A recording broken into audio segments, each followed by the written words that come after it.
Hello everybody, I guess this is part 3 of the investment property renovation. I only got in about 3.5 hours today on what you're about to see. I was there for about 5 hours, but I ate lunch once I got there, half hour. And then of course I have to drag all my tools out and put them up once I'm finished, so there's another hour of time. I don't leave anything on site because one or two things that might be left behind and get stolen, that might be $10, that might be $700-800. So I always take all my tools home with me, and it requires a lot of things depending on what I'm doing.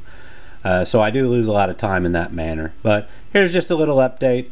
I'm going to try to keep things a little bit shorter in their length of the videos, but that's going to equal more clips. So I hope you enjoy it. Thanks for watching and good luck. Alright, well, we're framing in this wall now. I've got my double top plate up there. I'm building this in place rather than try to build it and fit it in. That way I'll know it's absolutely going to fit. So I cut the drywall loose there and then fastened these up, as well as took the corner bead off here, the metal corner bead, cut back this way on both sides. And I've got this bottom plate, steel plate, sitting in here. I'm using this foam seal sealer underneath it, and that should help keep it away from the concrete and give an airtight seal. I also went ahead and brought it up into this area right here just to give it a little bit more, but I'm getting ready to fasten this down to the ground. And to use that, I'm using this ramset gun that my father-in-law got me.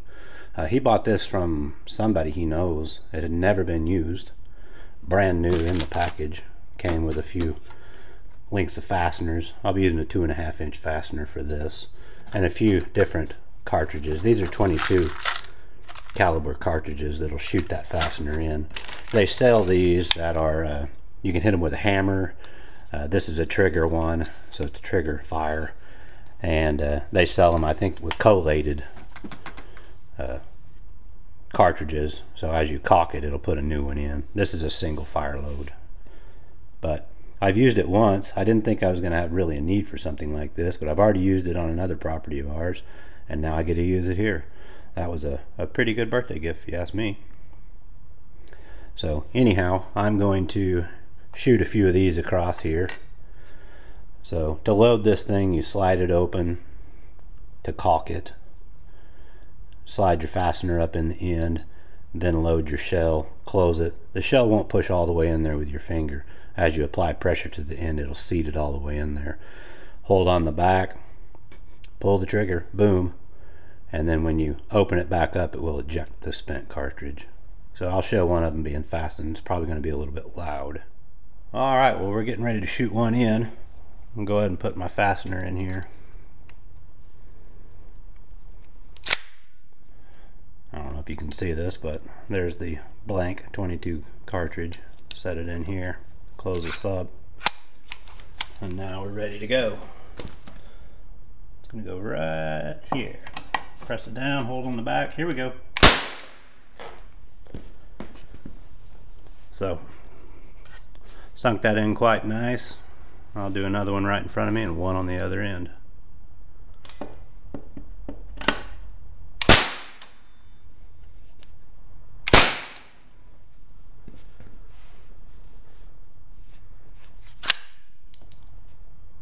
Alright, well, this wall here is ready to hang the drywall. Got all the studs in. Put a nailer here, 3 studs. Of course, the bottom plate, everything else I showed. So once I get the drywall hung on this side of the wall, I'll put the insulation in from the back and then hang the 2 sheets right there, and that wall will be finished, aside from mudding and taping. Alright, well, I'm getting ready to cut the drywall to hang the top piece. I need 56 3/8. I'm just going to show you a quick how-to on this for anybody who's interested. So I'm just going to run my tape from the end and come out to 56 3/8 and just make a mark with my knife. Then I'm using this T-square that's designed for drywall and setting it right there on that mark and pinching it with my toe. Then I'll come down and score from the bottom up and then from the top down. And you just need to get through the paper and just a little ways into the gypsum. Then at that stage you can just simply break the sheet and cut from the back. So now that I've got it bent in half, I'm just getting down on one knee and starting at the bottom. Just coming up through it. At the top, I'll go from the top down. And there we have it. Set this piece aside. Now, I'm going to clean the edge up. A lot of people use the edge of their knife or they make a specific tool. I'm going to use the Stanley rasp. I love this thing. It's super easy. Just going to get down and stick it on my toe. And that's it. This piece is ready to hang. And this is another thing I like to do from time to time, especially if I'm hanging by myself. I'm actually marking the studs where they're at. Because I'm screwing this wall, nailing's not bad. If you miss, you can just get in there with your fingers and pull the nail out. But screws, they're kind of hard to get out if you miss a stud. So I've just simply laid it up against the wall, and I'm just going to take the T-square, line it up, and just make a quick mark on it.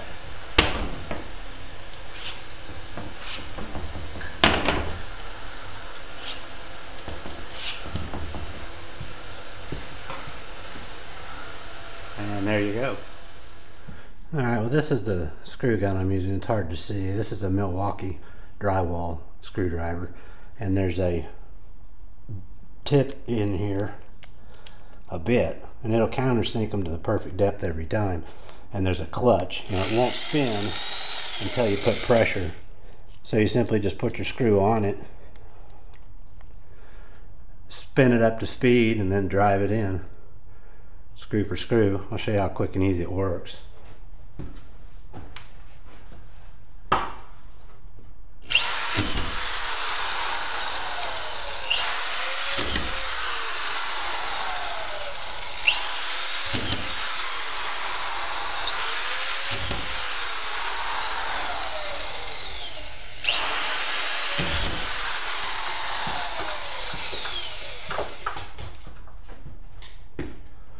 Make short work of hanging drywall. Alright, doing the bottom piece. To lift it up, I'm using this roll lifter here.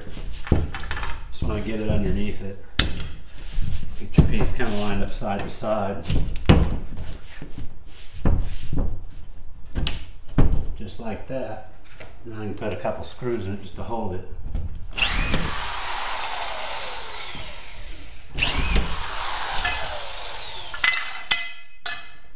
And now I can finish hanging the sheet.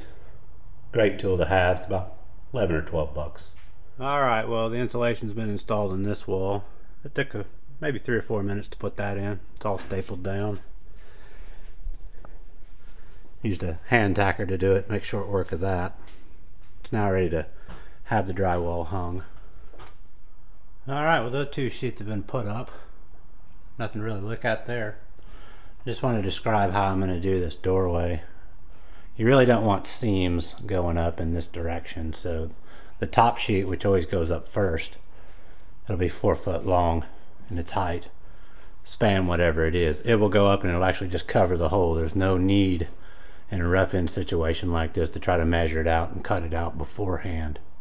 So just hang it up there, cover up your opening.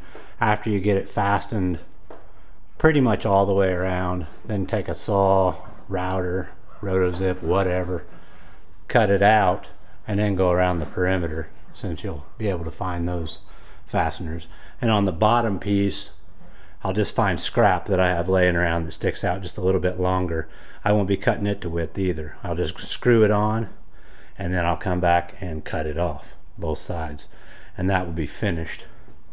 I'm not going to hang the drywall out here yet.